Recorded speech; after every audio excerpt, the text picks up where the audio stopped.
ప్రభువైన యేసుక్రీస్తు నామములో కూడి వచ్చినటువంటి మీ అందరికీ వందనాలు తెలియజేస్తున్నాను. ఎండలు బాగా తీవ్రతం వచ్చాయి, అందుకని కొంతమంది రాలేకపోతున్నారనేది అర్థమవుతుంది. సో ఏది ఏమైనప్పటికీ కూడా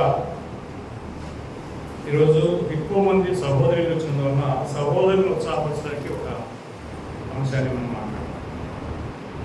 సహోదరులు ఏ విధంగా ఉండాలి, దేవుని పనిలో సహోదరుల యొక్క పాత్ర ఏంటి? బిగినింగ్ నుంచి చివరి వరకు బైబిల్లో ఎక్కువ మంది సహోదరులు గొప్ప పాత్రను పోషించినట్టుగా మనం చూడగలం. మరి ఈరోజు సంఘాల్లో ఉన్నటువంటి సహోదరులు మరి ఆ విధంగా ఉన్నారా లేదా అనే విషయాన్ని కూడా ఆలోచించాలి. మొట్టమొదటిగా మనం లూకా సువార్త 10వ అధ్యాయంలో బేతనీ అనేటువంటి ఒక గ్రామంలో ఉన్నటువంటి ఒక కుటుంబం, ఆ కుటుంబంలో ఎవరెవరు ఉన్నారంటే మార్తా, మరియా, తర్వాత లాజరు, ఈ ముగ్గురు గురించి చెప్పబడింది మనకి. వీరిలో ఎలాంటి మనస్తత్వం ఉన్నందువలన ప్రభు వారి దగ్గరికి వెళ్ళి మరి ఆ యొక్క బైబిల్ క్లాస్ కాంటాక్ట్ చేయడానికి అవకాశం ఉన్నది అనే విషయాన్ని మనం చూడవచ్చు. ఉదాహరణకి నేను మీ ఇంటికి వస్తున్నాను, వచ్చే వారానికి ఒకసారి, మీరు వాక్యం వినడానికి అసలు ఇష్టపడలేదు, నేను మళ్ళా రావడానికి అవకాశం ఉందంటే రావడానికి లేదు. మరి ఇక్కడ ఈ కుటుంబము ఇద్దరు అక్కడ చెల్లెళ్ళు ఏ విధమైనటువంటి వారిగా ఉన్నారో ఒకసారి చూడండి. ఈ ప్రభు వారి దగ్గరికి వెళ్ళాడు. వెళ్ళినప్పుడు 40వ వచనంలో 41వ వచనంలో 39వ వచనంలో మరి అనేటువంటి ఒక సహోదరి ఈ మార్తా అనేటువంటి యొక్క ఈమెకి ఉండడం జరిగింది. ఈ మార్తా ఎవరు అంటే మగ్దలేని మరి యొక్క సహోదరిగా మనకు అర్థమవుతున్నది. సరే, ఈ యొక్క మార్త ఏం చేసిందంటే విస్తారమైనటువంటి పనులు పెట్టుకున్నాం. ఎప్పుడు? ఆదివారం రోజు. మనం ఆలయాన్ని కూడా అప్లై చేస్తారు. ఆదివారం రోజు లేదా ప్రార్థన రోజు ఏం చేస్తుంది? విస్తారమైన పనులు పెట్టుకుంది.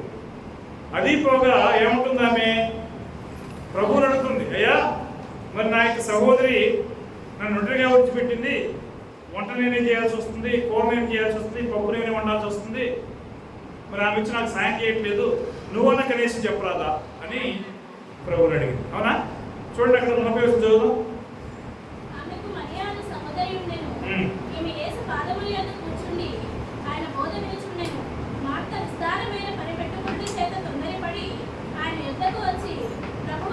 నేను ఒంటరిగా పని చేయటకు నా సహోదరి నన్ను విడిచిపెట్టినందున నీకు చింత లేదా? నాకు సహాయము చేయమని ఆమెతో చెప్పుమనెను. చూశారు ఎలా ఉంది అంటే, ఆమె ప్రభు యొక్క మాట వినకపోగా తన సహోదరి కూడా వచ్చి నాకు సాయం చేయడానికి పంపించవచ్చు కదా అని చెప్పి మరి ప్రభుని అడుగుతాం. ఈరోజు అలాంటి వాళ్ళు ఎవరైనా ఉన్నామా? మనం ఎట్లా ప్రార్థన రావు. ఒకరు వచ్చేటువంటి వాళ్ళని కూడా నువ్వు ఎందుకు పంపించాలి, నాకు పని చేసి సాయం చేయని చెప్పి అడిగే పరిస్థితులు ఉన్నాయి. కొన్ని కుటుంబాలను నేను చూస్తాను. కొన్ని కుటుంబాల్లో కొంతమంది ప్రాణానికి ఇష్టంగా ఉన్నటువంటి వాళ్ళేమో రాకుండా చేస్తారు. ఏంటి వాళ్ళు ఎట్లాగా రాదు. కాబట్టి అలాంటి పరిస్థితి ఇక్కడ ఈ కుటుంబంలో కనబడుతున్నట్టుగా మనకు అర్థమవుతుంది. ఏముంటుంది? ప్రభువా, నేను ఒంటరిగా పనిచేయటకు నా సహోదరుని నన్ను విడిచిపెట్టినందున నీకు చెప్పలేదా? 40 వచనం. నాకు సహాయం చేయమని చెప్పి ఆమెతో చెప్పమని చెప్పి యేసు ప్రభుతో ఆమె రిక్వెస్ట్ చేస్తున్నది. ఎందుకు అలా అడుగుతున్నది? 39వ వచనంలో మరి ఏం చేస్తున్న పని ఏంటి? మరి ఏమన్నా వేరే పనులు చేస్తుందా? 39లో ఆమె ఏం చేస్తుందంటే, ఆమెకి మరియ సహోదరి ఉండెను. ఆమె యేసు పాదం మీద కూర్చుండి ఆయన బోధ ఏం చేస్తుందంటే, ఇప్పుడు మీరేం వింటున్నారు? దేవుని యొక్క మాట వింటున్నారో లేదో? అప్పుడు ఇది మంచి పనేనా కాదా చెప్పండి మీరే. బోధ వినడం మంచి పనే కాదా? యేసుక్రీస్తు ఏమంటాడు చూడండి, 41వ వచనంలో, అందుకు ప్రభు మార్తా మార్తా నీవు అనేకమైన పనుల గురించి విచారం కలిగి తొందరపడుతున్నావు, కానీ అవసరమైనది ఒక్కటే. ఏంటంటే అవసరమైనది ఒక్కటే. ఆ ఒక్కటేంటి? అంశాలను కడిగేసి బియ్యం పెట్టి అది కాదని తినడమా? అది అవసరమే. కాదని ఎవరు అని అంటాము? మనకందరికీ ఆకలి అయింది, కడుపులు ఉన్నాయి, మనందరం కూడా తింటాం. కాదని ఇది ఏమి లేదు. కానీ దానికంటే ఒక టైం ఉండాలి. దేవుని పని కంటే ఒక టైం ఉండాలి. దేవుని పని జరుగుతున్నప్పుడు ముందు ఆహారం మీద పడి ఆ యొక్క తొందరపడుతూ పోతున్నట్లయితే అది దేవుని పని చేస్తున్నట్టు అవుతుందా? కాదు. ఇక్కడ మార్త అదే చేస్తుంది. మార్త నీవు అనేకమైన పనులు కలిగి విచారం కలిగి ఉన్నావు, కానీ తొందరపడుతున్నావు, కానీ అవసరమైంది ఒక్కటే. ఏంటంటే ఒకటే. 42వ వచనంలో మరియా ఉత్తమమైన దాన్ని ఏర్పరచుకున్నావు. మరి ఏర్పరచుకుని పడింది ఊరు పోవటమా? కాదు. లేదా పండగలకు పోవటమా? కాదు. లేదా ఇంకేదైనా పనులు పోవటమా? అంటే కానీ కాదు. ఏం ఏర్పరచుకున్నావు చూడండి 42లో. మరియా ఉత్తమమైన దాన్ని ఏర్పరచుకున్నావు, అది ఆమె ఎంత నుండి తీసివేయబడదు అని చెప్పి ప్రభు చెప్పడం జరిగింది. ఉత్తమమైనది ఏంటి? దేవుని వాక్యాన్ని వినడమే. చూడండి ఇంగ్లీష్లో చెప్తున్నారు, but one thing is needful and Mary has chosen that good path అంటారు. మరి ఏం చేసి ఏమనుకున్నది? ఒక మంచి భాగాన్ని ఎన్నుకున్నది. అది ఆమె ఎదురు చివరికి తీసేస్తారా? ఇప్పుడు మీరు ఒక మంచి పని ఎన్నుకున్నారు, ఎన్నుకుంటే నేనేమన్నా చెడగొట్టని నామన్నా అవుతుందా? కాదు. మీకు ఆ ఆసక్తి ఉంటే మిమ్మల్ని ఎవరు కూడా ఏం చేయలేరు. చూడండి, ఇది ఆ యొక్క రోమిలకు రాసిన పత్రికలో పౌలు అదే చెప్తున్నాడు. 8వ అధ్యాయం 35వ వచనం నుంచి ఆయన మాట్లాడుతూ చెప్తున్నాడు, క్రీస్తు ప్రేమ నుండి మనం ఎడబాపు వాడేవాడు? క్రీస్తు యొక్క వాక్యం వినడానికి మనం సిద్ధంగా ఉన్నామంటే, లేదా క్రీస్తుని ప్రేమించడానికి మనం సిద్ధంగా ఉన్నాం. క్రీస్తు ప్రేమ నుంచి మనం ఎడబాపు వాడేవాడు? ఏమైనా ఎడబాపుతుందా? ఒకవేళ శ్రమ కానీ, లేదా బాధ కానీ, ఒకవేళ కరువు కానీ, లేదా హింస కానీ, లేదా వస్త్రహీనత కానీ, లేదా ఉపద్రవం కానీ, ఖడ్గమైన మనల్ని ఎడబాపునా? చూడండి, ఐసీయూలో ఉండి ప్రభురాత్రి భోజనాన్ని తెప్పించుకొని తిన్నటువంటి ఎంతోమంది, అంటే ఆశించినటువంటి ఎంతోమంది నేను చూశాను. నేను ఐసీయూలో ఉన్న బాధపడుతున్నాను కదా, ప్రభురాత్రి భోజనం ఈ వాటిని ఆశించకపోతే ఏమవుతుంది అని చెప్పి వాళ్ళు వదిలిపెట్టారు. కానీ మనం అయితే ఏం చేస్తాము? ప్రభురాత్రి భోజనం కావచ్చు, ఆదివారం ఆరాధన కావచ్చు, ఏదైనా మనకు పడతారు పని లేదు, మనం అయితే మన పని కావాలి అనే ఆలోచనతో మనం ఉంటాం కొంతమంది. కానీ ఇక్కడ ఈ క్రీస్తు ఎడలున్నటువంటి మన ప్రేమ నుంచి ఎవడు మనం ఎడబాపును అంటున్నాడు. ఎవడైనా ఎడబాపుతాడా? ఈ లోకంలో ఏ పార్టీ వచ్చి, ఏ ప్రభుత్వం వచ్చినా మనల్ని బెదిరించడానికి ప్రయత్నం చేసినా మనం క్రీస్తు నుంచి వెళ్ళిపోతామా? చెప్పండి. ఇప్పుడు కొంతమంది ఆరాధన చేయొద్దు అని చెప్పి కొన్ని చోట్ల అభ్యంతరాలు వస్తున్నాయి. అభ్యంతరాలు వస్తే వాళ్ళకు భయపడి మనం దేవుని ఆరాధన చేయకుండా పోతామా? లేదు.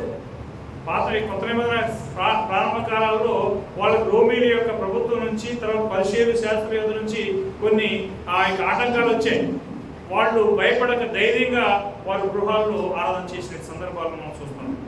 మరి మనం కూడా అలాగే దేవుని ఆరాధన చేసే విషయాలు ఎవడన్నా వచ్చి మనం బెదిరిపోయామనుకోండి, మనం ఎలాంటి క్రైస్తవులు, నిజమైన క్రైస్తవులమై ఉండడానికి అవకాశం ఉంటుందా? ఉండదు. కాబట్టి చెప్తున్నాడు చూడండి 36వ వచనంలో, as it is return, Telugu ఇందులో గురించి వ్రాయబడింది ఏమనగా, దినమెల్లా మేము వధింపబడిన వారము, వదకు సిద్ధమైన గొర్రెలమని మేము ఎంచబడిన వారము. చూశారు, వాళ్ళట రోజు వధించబడుతూనే ఉన్నారు. వధించబడుతుంటా కట్టుకోడు గొర్రె పిల్లలు తీసుకు ఏం చేస్తారు? దాన్ని గొంతు కొద్దిసి షీట్ చేసి మాంసం వేలాడి తీసి సముతుంటాడు. ఆ విధంగా రోజు నాకు వధ ఏర్పడుతున్నది. అలా అయితే అయినప్పటికీ కూడా దేవుడు ఏమన్నా ఇక్కడ వాళ్ళు ఏం చెప్తున్నారు చూడండి 38వ వచనం, మరణమైనను, జీవమైనను, దేవదూతలైనను, ప్రధానులైనను, ఉన్నవి అయినను, రాబోనైనను, అధికారులైనను, ఎత్తైనను, లోతైనను, మరి ఏదైనను మన ప్రభువు యేసు క్రీస్తునందుల దేవుని ప్రేమ నుంచి మనల్ని ఎడబాపనేరవు. ఏది వచ్చినా సరే, మరణం వచ్చినా మనల్ని ఎడబాపే. ఆ తర్వాత జీవం వచ్చినా ఏం కాదు.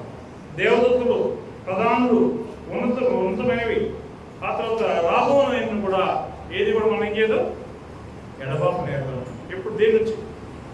క్రీస్తు ఎడల ఉన్న ప్రేమ నుంచి. ఇక్కడ మీరు చూసినట్లయితే ఈ యొక్క మరీ ఎన్నుకున్నటువంటి కార్యం ఏంటి? చాలా గొప్ప పని, ఆ యొక్క నోబుల్ పని అనమాట. అంటే ఉన్నతమైనటువంటి గొప్ప పని. ఆ పని ఆమె నుంచి తీసివేయబడుతుందా? తీసివేయబడదు. అందుకని ప్రభు అంటాడు, మరియ ఉత్తమమైన దాన్ని ఎన్నుకొనెను, ఆమె ఎదురు నుంచి ఎవరినూ తీసివేయలేదని చెప్పి యేసుక్రీస్తు చెప్తాడు. ఇప్పుడు మనం కూడా ఎలాంటి పని ఎన్నుకోవాలి? మనం చిన్న పని దొరికిందంటే బయట ఆ పని పట్టుకొని ఇది వదిలిపెడుతున్నాం అనేక సందర్భాలు. దాన్ని ఎట్టి పరిస్థితులు మనం అందరూ కూడా దేవుని పని వదిలిపెట్టకూడదు. ఒకవేళ దానికి పోయి రావాలి అంటే పోయి రావచ్చు, తప్పలేదు. దీని అయిపోయిన తర్వాత పోలేమా? ఈ యొక్క ఆరాధన అయిపోయిన తర్వాత పోలేస్తాం కదా. మరి ఆరాధన వదిలిపెట్టి మనం ఎందుకు పోతున్నాం?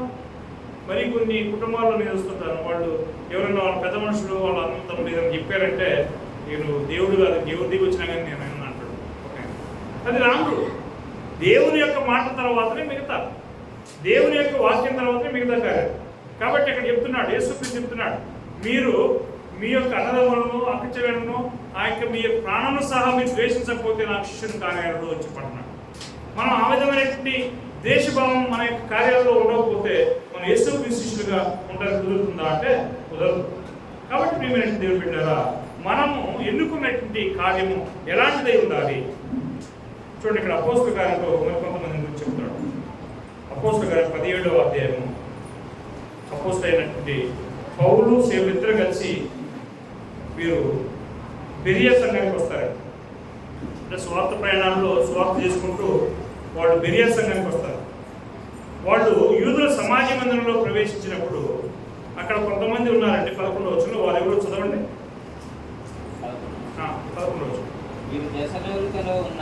వీరు అంటే బెరియా సంఘంలో ఉన్నటువంటి సహోదరులు కావచ్చు, సహోదరులు కావచ్చు, వీరు ఎలాంటి వారు చూడండి. అక్కడ వీరు దెస్సలోనికలో ఉన్న వారి కంటే గనులై ఉన్నారు. ఏ విధంగా గనులు? వాళ్ళు ఉద్యోగాలు చేసుకుంటున్నారని గనుతున్నదా? వారికి డబ్బు ఐశ్వర్యం ఎక్కువ ఉన్నదని గనుతున్నదా? లేకపోతే అందగాళ్ళని గనులై ఉన్నారా? లేకపోతే ఏ విషయంలో వాళ్ళు గనులు? చదవండి. వీరు దెస్సలోనికలో ఉన్న వారి కంటే గనులై ఉండేది కనుక ఆసక్తితో వాక్యమును అంగీకరించి, ఎలాగో ఆసక్తితో వాక్యాన్ని అంగీకరించి పౌలు సీలలో చెప్పిన సంగతులు అలా ఉన్నవో లేవోనని ప్రతిదినము లేఖనము పరిశోధిస్తూ వచ్చింది. చూసారా ఎందుకు వీరు గనులై ఉన్నారు? వీరు ఏదో గొప్ప వంశం కలిగిన వారు అందువల్ల గనులై ఉండలేదు. వీళ్ళేదో ఐశ్వర్యవంతులైన వారు అందువల్ల గనులై ఉండలేదు. వీరేదో అందగాడే ఉన్నందువల్ల వీరు గనులై ఉండలేదు. ఏం చేసినందువల్ల వీరు గనులై ఉన్నారంటే చూడండి, 11వ వచనం చదువుతున్నాను. వీరు దెస్సలోనికలో ఉన్న వారి కంటే, అంటే ఎవరు? బెరియా సంఘస్థులు. బెరియా సంఘస్థులు ఎవరికంటే గనులై ఉన్నారు? బెరియా సంఘస్థులు దెస్సలోనికలో ఉన్న వారి కంటే గనులై ఉన్నారు అని చెప్పన్నాడు. ఎందుకు అంటే పౌలు సీలను చెప్పిన సంగతులు అలా ఉన్నవో లేవునని ప్రతిదినము లేఖనాలను పరిశోధిస్తూ వచ్చింది. పౌలు సేవ చెప్పాడు. ఇప్పుడు పౌలు సేవలో వారికి ఆ రోజు బోధ చేసినట్టు వారు, ఆ బోధ చేసినటువంటి వాళ్ళ మాటలను వారు మరి ఏం చెప్పినా ఒకటే చెప్పి విన్నారా? అలా కళ్ళు మూసుకొని నమ్మారా? నమ్మరు. వాళ్ళు ఏం చేశారు? అసలు వీళ్ళు చెప్పేది రైటా కాదా అని చెప్పి చూశారు లేదా? చూసినటువంటి సందర్భాలు మనం చూస్తున్నాం. ఈరోజు మీరు మత్స్యాలలో పోండి, వాళ్ళు ఇక అయ్యగారు ఏం చెప్తారు? దేవుడు చెప్పినట్టే. వాళ్ళు వేరే పరిశీలన చేయరు. ఏది కూడా లేఖనాల్లో ఉందా అని చెప్పింది అని చెప్పి ఏమాత్రం ఆలోచన చేయరు. కాబట్టి అలాంటి వాళ్ళు గనులుగా ఉండడానికి అవకాశం ఉన్నదా? అలాంటి వాళ్ళు దేవుడు గ్రంథంలో తన గనులై ఉన్నారంటాడా? అంటూ వీళ్ళు ఏం చేశారు? అనుదినమట. ఇప్పుడు నేను వాక్యం చెప్పాను, ఏం చేయాలి మీరు? రోజు దేవుని వాక్యాన్ని మీరు అనుదినం కూడా పరిశీలన చేసి అసలు బ్రదర్ చెప్పిన మాటలు అలా ఉన్నాయా లేవా అని చెప్పేం చేయాలి? మీరు చూడాల్సిన అవసరం ఉందా లేదా? సహోదరులు చూస్తున్నారా? మరి చూడకపోతే మనం లోపం మెరుగున్నామన్నారు. దయచేసి మీరైనా మనం చూద్దాం, సరేనా? అసలు అలా ఉన్నాయా లేవా అని చెప్పి మనం ఏం చేయాలా? పరిశీలన చేయాలి. ఏదో ఆయన బ్రదర్ చెప్పాడు మేము నమ్ముతున్నాం అనేది కాదు, అది రాంగ్ అనమాట. బ్రదర్ చెప్పిన మాటలు అసలు గ్రంథంలో ఉన్నాయా లేవా అనేది చూడకపోతే మనం తప్పు చేస్తున్నట్టే. కాబట్టి వీళ్ళు ఏం చేశారంటే పౌలు సీలను చెప్పిన సంగతులు అలా ఉన్నాయో లేవోనని ప్రతిదినము లేఖనము పరిశోధించు వచ్చింది. అందుకని వాక్యం. ఇప్పుడు మనం కూడా దేవునికి గనులుగాను, దేవునికి విశ్వాసం గలవారిగాను, దేవునికి భక్తి కలిగిన వారిగా నిలిచబడాలంటే మనం ఏం చేయాలి? దేనికి విలువ చెప్పండి? దేవుని మాటలకా లేదా లోకానిక? ఇప్పుడు ఏమంటున్నాడు? ఈ లోకంలో ఉన్న వాటిని మీరు ప్రేమించుద్దాము. ఒకవేళ మనం వాటిని ప్రేమించామనుకోండి, దేవుడు మనల్ని గనులు అంటాడా? లేడు. మనం దేవుని చిత్తాన్ని జరిగించాలనుకోండి, మనల్ని ఏమంటాడు దేవుడు? దేవుని యొక్క ధనిలు, దేవుని యొక్క బిడ్డలు ఆస్వాదించబడిన వారు అంటాడు. అదేవిధంగా దావీదు గురించి మీకు తెలుసు. దావీదు ఏం చేశాడు ఒకసారి కీర్తన గ్రంథంలో చదువుతాము. కీర్తన గ్రంథము 1వ అధ్యాయము. ఆయన ఒక రాజు అండి. ఈ రాజు ఏం చేస్తూ వచ్చాడో చూడండి. 1-2 వచ్చాడు. దుష్టుల ఆలోచన చొప్పున నడవక, పాపుల మార్గమున నిలవక, అపాసకులు కూర్చుండు చోటన కూర్చుండక. చూశారు అంటే మనం ఉదాహరణకి ఈ విధమైన గుంపుల దగ్గర కూర్చున్నాం. ఎక్కడ? సినిమా గురించి మాట్లాడేటువంటి వాళ్ళ దగ్గర, లేకపోతే రాజకీయాల గురించి మాట్లాడేటువంటి వాళ్ళ దగ్గర, లేకపోతే సీట్లు ఆట, ప్యాకాట్లు, తర్వాత గంజాయి గురించి మాట్లాడేటువంటి వాళ్ళ దగ్గర మనం ఉన్నాం. అలాంటి స్థలంలో ఉన్నటువంటి వాళ్ళని దేవుడు గొప్పగా ఇస్తాడా? మీరు ఎవరు ఎట్లేదు అనిపిస్తున్నారు? వింటున్నారా? చేతులు నేను ఇవ్వాలి అంటే మిగతా వాళ్ళు ఇంట్లో వినట్లేదా? ఓకే రైట్, వినాలా? ఎందుకంటే దేవుని మాట కాబట్టి మనం చాలా జాగ్రత్తగా విందాం. యెహోవా ధర్మశాస్త్రమును ఆనందించు, దేవారాత్రులు తాను ధ్యానించేవాడు ధన్యుడు. ఎవరు ధన్యుడు? దేవుని ధర్మశాస్త్రమును ఆనందించు, దేవారాత్రులు తాను ధ్యానించేవాడు ధన్యుడు. అంటే ఇతర పనులు ఏం చేసుకోకుండా దేవుని పని చేయండి అని చెప్పి 24 గంటలు చేయమని చెప్పి కూడా దేవుడు అడగదు. అంటే నీ పని చేసుకోవాలి, నువ్వు బ్రతకాలి కాబట్టి నువ్వు జీవనం కోసం ఏదో పని చేసుకోవాలి. పని చేసుకొని దేవుని మాటలు కూడా నువ్వు ఏం చేయాలా? దేవుడు అంత సందర్భం దొరికినప్పుడల్లా నువ్వు దేవునికి వాక్యాన్ని వినాలి. ఆ విధంగా విన్నప్పుడు నీవేమవుతున్నావుట? ధన్యుడు. ధన్యుడు అంటే ఏంటంటే ఆశీర్వదించబడినట్టు. ఇప్పుడు ఈ యొక్క ఆశీర్వాదం మనకు ఎలాగొస్తుంది? మరి ఎలా పొందింది? లేదా బిరియా సంఘటన ఎలా పొందారు? దేవుని వాక్యాలను విన్నది వల్లనే కదా, దేవుని మాటలను వారు పరిశోధన చేసినందు వల్లనే కదా. అప్పుడు మనం కూడా అలా చేస్తే వారి వల్ల మనల్ని దేవుడు ఎంచడా? ఇస్తుందా? ఎంచుతాడు. చూడండి, ఈయన ఒక కొన్ని లక్షల మందికి అధిపతి రాజు. చిన్న గ్రామ పంచాయతీ వార్డు మెంబర్ ఏమనుకోండి, గ్రామ పంచాయతీ వార్డు మెంబర్ అయితే ఏం చేస్తున్నాం? నేను బిజీగా ఉన్నా, నేను ఆడ ప్రార్థనకు వస్తా అని చెప్పంటాను. ఇక్కడ ఒక రాజు, దేశపు రాజు, 6 లక్షల మంది కంటే ఎక్కువైన కాల్బలం అప్పుడు ఎప్పుడు ఐగుప్తు నుంచి బయటకు వచ్చేటప్పుడే ఉన్నారు వాళ్ళు. మరి దావీదు కాలాల రాజు అయ్యే కాలానికి ఎంత ఉండొచ్చు? వాళ్ళు కొన్ని లక్షల మంది ఎక్కువ రెట్టింపై ఉంటారు. అలాంటి రెట్టింపైనటువంటి ఆ యొక్క జనాంగాన్ని నడిపిస్తున్నటువంటి రాజుగా దావీదు ఏం చేస్తున్నాడు? యెహోవా ధర్మశాస్త్రం ఆనందిస్తూ దేవారాత్రం దాన్ని ధ్యానిస్తూ వచ్చాడు. అందువల్ల ఆయన ఏమయ్యాడు? ధన్యుడు. ఇప్పుడు నీవు నేను ధన్యుడు కావాలంటే మనం ఏం చేయాలి? మనం కూడా దేవుని యొక్క మాటలను వినాలి, దేవుని మాటలు ఆలకించాలి, దేవుని మాటలను పరిశోధించాలి. ఆ విధంగా చేసినప్పుడు మనము ఆ యొక్క బిరియా సంఘస్థులు ఎలాగైతే గనులై ఉన్నారో అలాగో మనం కూడా గనులై ఉండడానికి అవకాశం ఉంది. చూడండి, ఎజ్రా గ్రంథంలో ఇక్కడ ఒక వ్యక్తిని గురించి దేవుడు చెప్తున్నాడు. ఎజ్రాని గురించి. ఈయన ఎలాంటి వాడో చూద్దాం. ఎజ్రా 7వ అధ్యాయం 10వ వచనం. ఎజ్రా 7:10 ఏమన్నాడు చూడండి. ఎజ్రా యెహోవా ధర్మశాస్త్రం పరిశోధించి దాని చొప్పున నడుచుకున్నట్టును, ఇశ్రాయేలుకు దాని కట్టడలను విధులను నేర్పుటకును దృఢ నిశ్చయం చేసుకునేను అని చెప్పండి. చూడండి 10వ వచనం ఏమంటున్నాడు? ఎజ్రా యెహోవా ధర్మశాస్త్రం ఒకటి ఏం చేయడానికి? పరిశోధించడానికి. సెకండ్ ఏంటి? దాని చొప్పున నడుచుకోవడానికి.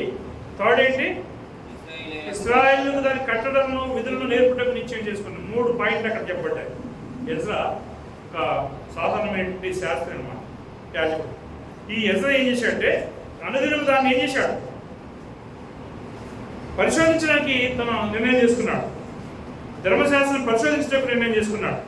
రెండోది పరిచయం చేసుకుని పరిశోధించడం మాత్రమే కాకుండా దాని ప్రకారం నడుచుకుంటూ కూడా ఆయన నిర్ణయం చేసుకున్నాడు. మూడోది ఇశ్రాయేలు దాని కట్టడలను విధులను నేర్పుటకును దృఢ నిశ్చయం చేసుకుంటున్నాం అని చెప్పండి. మరి అలాంటి ఎజ్రాను దేవుడు తన పనిలో వాడుకున్నాడు లేదా? వాడుకుంటాడు లేదా? నీవు నేను కూడా అలాగే ఉన్నట్లయితే ఖచ్చితంగా. కాబట్టి దేవుడు ఎప్పుడైతే ఒక వ్యక్తి పూర్ణ హృదయంతో పూర్ణాత్మతో దేవుని వెంబడించడం మొదలు పెడతాడో ఆ దేవుడి తన పని ఆ యొక్క వ్యక్తిని దేవుడు తన పనిలో బహుగా వాడుకుంటాడు, బహుగా ఆశీర్దిస్తాడని చెప్పి మనం చూస్తున్నాం. ఈ మోషే గురించి మనకు తెలుసు. మోషే దేని ఎన్నుకున్నాడంటే, మోషే గురించి మనం విన్నాం కదా అనేక సందర్భాలు. ఒకసారి హెబ్రీయులకు రాసిన పత్రిక 11వ అధ్యాయంలో మోషే గురించి చెప్పబడింది. 24, 23, 24 వచనంలో చూసినట్లయితే 24 చూద్దాం ముందుగా. మోషే పెద్దవాడైనప్పుడు విశ్వాసం బట్టి ఐగుప్తు ధర్మం కంటే క్రీస్తు విషయమే నింద గొప్ప భాగ్యం ఎంచుకుని అల్పకాలం పాపభోగం అనుభవించడం కంటే దేవుని ప్రజలతో శ్రమ అనుభవించడం మేలని యోచించి పరో కుమార్తె యొక్క కుమారుడిని అనిపించుకున్నట్టుకు ఒప్పుకోలేదు. ఏదైనా అతను ప్రతిఫలంగా కలగబో బహుమానం ముందు మోషే పెద్దవాడని. మోషే నీలాంటి నాలాంటి ఒక సాధారణమైన మనుషుడు. మరి ఆయన ఏమనుకున్నాడు? పెద్దవాడైన తర్వాత ఆయన రెండు కార్యాలు ఉన్నాయి. ఒకటేంటి? ఐగుప్తు ఐశ్వర్యం ఉంది, ఐగుప్తు రాజరికం ఉన్నది. అది పక్కన ఒక పక్క. దాన్ని అది రెండో పక్క ఏముందంటే క్రీస్తు ప్రజలు ఉన్నారు, శ్రమలు ఉన్నాయి. ఈ యొక్క క్రీస్తు ప్రజలతో శ్రమలు ఎన్నుకున్నాడా ఆయన, లేకపోతే ఐగుప్తు భోగభాగ్యం ఐశ్వర్యం ఎన్నుకున్నాడా? చదువుదాం ఒకసారి. చదవండి. విన్నారు. మోషే పెద్దవాడైనప్పుడు విశ్వాసమును బట్టి ఐగుప్తు ధనము కంటే క్రీస్తు విషయమైన నింద గొప్ప భాగ్యమని ఎంచుకొని అల్పకాలము పాపభోగము అనుభవించుట కంటే దేవుని ప్రజలతో శ్రమ అనుభవించుట మేలని యోచించి పరో కుమార్తె యొక్క కుమారుని అనిపించుకున్నటకు ఒప్పుకొనలేదు. ఏలయనగా అతడు ప్రతిఫలముగా కలగబో బహుమానమునందు దృష్టి ఉంచెను. దేన్ని ఆయన చూశాడు? పాపకాలము అల్పభోగాలు అనుభవించేటువంటి భూ సంబంధమైనటువంటి ఐశ్వర్యము, భూ సంబంధమైనటువంటి లాభాల కోసమే చూశాడా, లేకపోతే రాబోతున్నటువంటి ఆ యొక్క బహుమానం కోసం ఎదురు చూశాడా? చూసినట్లయితే కేవలము మనలో కొంతమంది ఏం చేస్తుంటామంటే తాత్కాలికమైనటువంటి సుఖాల కోసం చూస్తుంటాం. ఆ తాత్కాలికమైన సుఖాలు అనేవి ఎల్లప్పుడూ మనతో ఉండవు, అవి పోతాయి. చూడండి, బైబిల్లో కూడా అనేక మందిని మనం ధనవంతులని చూసాం.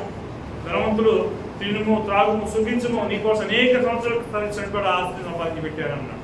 ఏమైందా? రాత్రి ఆయన చనిపోతే ఆయన సంపాదించినటువంటి మంది వాళ్ళు అవునా? అప్పుడు దేవుడు కూడా అదే అంటున్నాడు. అప్పుడు లాజరు ధనవంతుడి విషయంలో కూడా అదే చెప్పాడు. ఏమన్నాడు? ఈ ధనవంతుడేమో నీకు ఇష్టం వచ్చినట్టు నువ్వు భోగాలు అనిపించావు, ఈ లాజరేమో ఇక్కడ ఏం చేశాడు? శ్రమపడ్డాడు. కాబట్టి ఇప్పుడు అక్కడేమో లాజరు ఆదరణ పొందుతున్నాడు, నువ్వు ఇక్కడ వేదన పొందుతున్నావు. ఇది న్యాయమే అన్నాడు అక్కడ. కాబట్టి మనం కేవలం ఈ భూ సంబంధమైనటువంటి కార్యాల కోసం మనం చేసినట్లయితే మనం అక్కడ కష్టపడాల్సిన పరిస్థితి వస్తుంది. అప్పుడు మోషే ఏం చేశాడు? ఆయన ఐగుప్తు దేశంలో ఉన్నటువంటి పాపభోగాల కంటే కూడా, అల్పభోగాలు అనుభవించడం కంటే కూడా దేవుని ప్రజలతో శ్రమ అనుభవించడం మీద యోచించి మరో కుమార్తె యొక్క కుమారుడిని అనిపించుకోవడం ఒప్పుకోలేదు. ఏదైనా అతడు ప్రతిఫలంగా బహుమానం కలగబో బహుమానం దృష్టించాడు. తర్వాత ఎవరు చూశాడంటే 27 విశ్వాసమును బట్టి అతడు అదృష్టుడైన వాడిని చూసున్నట్టు స్థిరబుద్ధి గల వాడై రాజానుగ్రహమునకు భయపడక. విశ్వాసము ఆయనకున్నది ఏంటి? మెయిన్ విశ్వాసం బట్టి అదృశ్యుడైన వాడిని చూస్తున్నట్లు స్థిరబుద్ధి గల వాడై రాజాగ్రహములకు భయపడక ఐగుప్తుని విడిచి వెళ్ళిపోయాడు. ఎందుకు? అది వేరే స్టోరీ. మనం ఐగుప్తుని ఒకటి చంపేసి బాధపెడతాడు. ఇది రాజు తెలిసిపోదేమని చెప్పి తర్వాత తెలిసేసరికి భయపడి పారిపోయి మిథ్యాన్ దేశంలో భయపడ 40 సంవత్సరాలు తన మామ దగ్గర ఉంటాడు. సరే, అది వేరు. అయితే నేను ఏం చెప్పుకొస్తున్నాను పాయింట్ అంటే, మోషే దేనికి విలువించాడు? కేవలం ఈ భూ సంబంధమైన కార్యాలక, లేకపోతే ఆత్మ సంబంధమైన దేవుని యొక్క అద్భుతమైనటువంటి రాబోతున్నటువంటి కార్యాలక మనం దేనికి విలువ్వాలి? కేవలం ఈ భూలోకంలో దొరికే ఆహారం, వస్త్రాలు, శరీర సుఖం, వీటి కోసం మనం సంతోషిద్దాం. చూడండి, మనం దేనికోసం ఒకవేళ అలా జీవించినట్లయితే మనం ఏమవుతాం? 1 కొరింథీ 19వ అధ్యాయం 15వ అధ్యాయం 19వ చదవండి. 1 కొరింథీ 15వ అధ్యాయము 19వ. ఈ జీవితకాలం మట్టుకే మనము క్రీస్తునందు నిరీక్షించమైన ఎడల మనుషులందరికంటే దౌర్భాగ్యులమై ఉంది. చూశారు? ఈ జీవితకాలం మట్టుకే కేవలం నాకు మంచి కడుపు నిండుతుంది, మంచి వస్త్రాలు వస్తున్నాయి, ఏంటి మంచి సుఖం జరుగుతుందని నేను ఆలోచన చేసినట్లయితే ఏ విధమైన స్థితి అంటున్నది? మనుషులందరికంటే కూడా దౌర్భాగ్యులు అంటున్నాడు. If in this life only we have hope in Christ, we are all of men most miserable అంటాడు. ఎక్కువగా దౌర్భాగ్యం అంటాడు. కాబట్టి ఎక్కువ లోకంలో ఎక్కువ మంది ఏం చూస్తున్నారు? ఈ భూ సంబంధమైనటువంటి కార్యాలు చూస్తున్నారా, లేకపోతే రాబోతున్నటువంటి మరి నిత్యమైన మోషే దేన్ని తెలిసి చూశాడు వాటి కోసం తెలిసి చూస్తున్నారు? ఎక్కువ మంది ఈ లోక సంబంధమైన కార్యాలని చూస్తున్నారు. మరి మనం కూడా అలా చూసినట్లయితే మరి మనం ఆ యొక్క మరియా ఎన్నుకున్నట్టు ఆయన ఉత్తమమైన దాన్ని ఎన్నుకున్నట్టుగా మనం చెప్పడతామా? లేదా ఎజ్రా ఏ విధంగా ధర్మశాస్త్రాన్ని పరిశోధించడానికి, దాన్ని అనుసరించి నడుచుకోవడానికి, దాన్ని ఇతరులకు బోధించడానికి ఆయన నిర్ణయించుకున్నాడు, అలా మనం చెప్పబడుతున్నాము.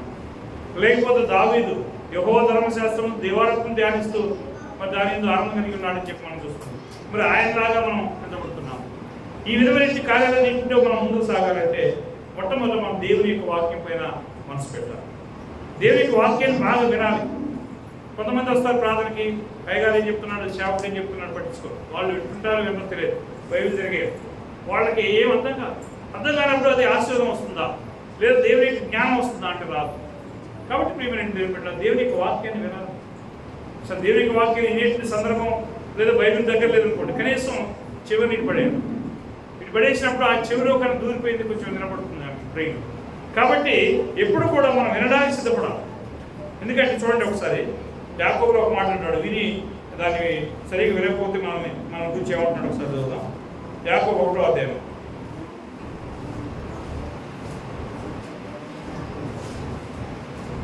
22వ వచనం చూసినట్లయితే, వినువారు మాత్రమై ఉండి మీరు వినువారు మాత్రమై ఉండి మిమ్మును మీరు మోసపుచ్చుకొనకుండా.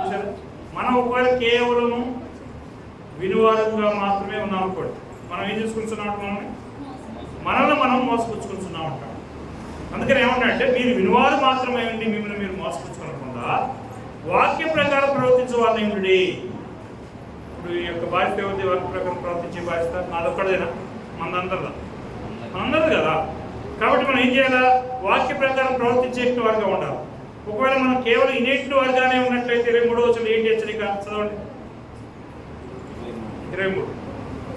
ఎవడైనను వాక్యమును ఇనువాడై ఉండి దాని ప్రకారము ప్రవర్తించని వాడైతే వాడు అద్దములో తన సహజ ముఖమును చూసుకొను మనుషుని పోలి ఉండును. వాడు తన్ను చూసుకొని అవతలికి పోయి తను ఎట్టివాడో వెంటనే మర్చిపోవును కదా. ఎవడైనను వాక్యం వినివాడై ఉండి దాని ప్రకారం ప్రవర్తించిన వాడైతే వాడు అద్దంలో తన సహజ ముఖమును చూసుకుని మనుషుని పోలి ఉన్నాడు. ఎవరు వీళ్ళు అంటే అక్కడ చెప్పండి, ఆ యొక్క క్రేజీ మ్యాన్ అని ఇంగ్లీష్ బైబిల్ ఇచ్చాడు. క్రేజీ మ్యాన్ అంటే పిక్చర్. అర్థం చూసుకున్నాను, నాకు కళ్ళజోడు ఉంది, కన్నంకరం ఉంది అని నేను చూసుకోలేక మర్చిపోయాను అనుకోండి, ఏమైంది? మైండ్ పని చేయలేదు అన్నట్టుగా. అదే నేను నాకు కన్నంకరం ఉంది, నేను ఇట్టున్నాను అట్టున్నాను చెప్పుకోగలిగాను అనుకోండి, నా మైండ్ పని చేస్తున్నట్టు. నేను నాలో ఉన్న లోపాలు చెప్పడానికి సిగ్గుపడను. ఎందుకంటే దేవుడు మనల్ని అతను నిర్మించాడు, దానికి మనం ఏం చేస్తాం. కాబట్టి ఏంటంటే మనం విని కేవలం వదిలిపెట్టుకునేట్టు వారిగా ఉన్నట్టయితే మనం ఎలా ఉన్నామంటే, మనం ముఖాన్ని అద్దంలో చూసుకుని సహజ ముఖమును చూసుకొని అవతల పోయి మర్చిపోయేటువంటి వాడిని కోరున్నాము అంటున్నాం. అలా కాకుండా విని దాని ప్రకారం ఏం చేయాలి? దాని ప్రకారం నడుచుకోవాల్సినటువంటి వారు. కాబట్టి అలా నడుచుకోకపోతే మనం ఎలా ఉన్నాము అని అంటే అక్కడ ఆ యొక్క వచనంలో మరొకసారి చెప్తారు, కింద వచనం చెప్తున్నాడు చదవండి. 23, 24. వాడు తన్ను చూసుకొని అవతలికి పోయి తన ఎట్టివాడో వెంటనే మర్చిపోవును కదా. 25. అయితే స్వాతంత్ర్యము నిచ్చు సంపూర్ణమైన వినయముతో నియమముతో తేరి చూసి నిలకడగా ఉన్నని వాడేవాడో వాడు విని మర్చువాడు కాక క్రియను చేయువాడై ఉండి. ఇక్కడ ఏమంటున్నాడంటే, స్వాతంత్ర్యం నుంచి సంపూర్ణమైన నియమము అంటే ఏంటండి? కొత్త నిబంధన. ఈ స్వాతంత్ర్యం నుంచి సంపూర్ణమైన నియమం ఏంటంటే కొత్త నిబంధన. దానిలో తేరి చూసి నిలకడగా ఉండు వాడెవడో వాడు విని మర్చివాడు కాక క్రియను చేయవాడిని ఉండి తన క్రియల్లో ధన్యుడెవరు. కాబట్టి వాడు ఈరోజు మనం చాలామంది ఉదాహరణలు చూసినటువంటి వారిలో అందరూ కూడా పట్టుదల కలిగి దేవుని కొరకు జీవించినటువంటి వాడు. మార్త మరియలో మరియ, ఆ తర్వాత దావీదు, ఎజ్రా, తర్వాత నెహెమియా, ఆ తర్వాత మీరు చూసినట్లయితే హన్నా, పాత నిబంధన కాలంలో మొదటి సమీకరణంలో చెప్పబడుతున్న హన్నా ఎంత పట్టుదల కలిగిన స్త్రీ అని అంటే అక్కడ మనం చూడగలం. ఆ తర్వాత రూతు గ్రంథంలో రూతుని చెప్తాడు. రూతు కూడా మోయాబు స్త్రీ, మోయాబు దేశాన్ని, తన బంధువుల్ని, తన తల్లిదండ్రుల్ని అందరిని పెట్టి యోదయ దేశానికి వచ్చి, నా యొక్క దేవుడు మీ దేవుడు, మీ దేవుడే నా దేవుడు, మీ దేశమే నా దేశం, మీరు ఎక్కడ తిరిగిపోతాం, నేను ఎక్కడ తిరిగిపోతాం, మరణం తప్ప మనం ఎవరు విడబాపకుండా అని చెప్పి నయోమితో మాట్లాడుతూ ఉన్నాం. కాబట్టి ఇలాంటి పట్టుదల కలిగిన అందరూ కూడా చరిత్రలో ఇప్పుడు నిలబడ్డారు. ఇప్పుడు మనం కూడా అలా నిలబడాలంటే మన యొక్క పేర్లు కూడా జీవగ్రంథంలో రాయబడాలంటే మనం ఎలా ఉండాలి? ఏదో ఆదివారం వస్తున్నాం, పట్టింపు లేకుండా పోతాం అంతేనా? ఏం చేయాలి? కొంత దేవుని యొక్క వాక్యాన్ని వినాల్సినటువంటి అవసరం ఉన్నది. విన్నటువంటి వాక్య ప్రకారం నడవడానికి మనం ప్రయత్నం చేయాల్సిన అవసరం ఉన్నది. అలాగే లేకపోయినట్లయితే మనం దేవుని యొక్క గ్రంథంలో దేవుడు మనల్ని మరి ఆ యొక్క ఎలా ఉంటాడంటే విధి మర్చిపోయేటువంటి వాడు ఎలా ఉన్నాడో అలాగ ఉండేటువంటి వారిగా మనం దేవుడు చూస్తున్నాం. కాబట్టి ప్రియమైన దేవుడు పెట్టారా, మానవులైతే మనకు దేవుడు ఇచ్చేటువంటి ఒక నిరంతరమైన ఒక మంచి ఆజ్ఞ ఏంటో చూడండి. ప్రసంగి గ్రంథము 12వ అధ్యాయం 13వ వచనం. ఈయన సులోమోనండి. మామూలుగా ఆ దేశాలలో ఆ దినాల్లో ఉన్నటువంటి దేశ రాజులందరినీ కూడా ఆయా దేశ రాజులను గడగడానికి రాజు 12-13. ఆయనకి భూలోకంలో ఏ మనిషికి లేనంత జ్ఞానం దేవుడు ఇచ్చాడు. ఆయన అన్ని అనుభవించిన తర్వాత చివరిలో మాట్లాడుతున్నమాట. చదువుదాం. ఇదంతయు విన్న తర్వాత తేలిన ఫలితార్థం ఇదే. దేవుని యందు భయభక్తులు ఒకటి, దేవుని యందు భయభక్తులు కలిగి ఆయన కట్టడలను అనుసరించి నడుచుకోవలెను. రైట్, చూసారా? Fear God and keep His commandments, for this is the whole duty of man. దేవునికి భయపడి దేవుని ఆజ్ఞను అనుసరించి నడుచుకోవాల్సింది అనేది దేవుడు మనుషులకు ఇచ్చినటువంటి విధానం. మరి ఈ యొక్క విధుల్లో నేను కావచ్చు, మీరు కావచ్చు, మరి సరైన విధానంలో లేకపోతే మాత్రం దేవుడు మనల్ని ఎలా చూస్తున్నాడు అంటే యాకోబు 1వ అధ్యాయంలో ఒక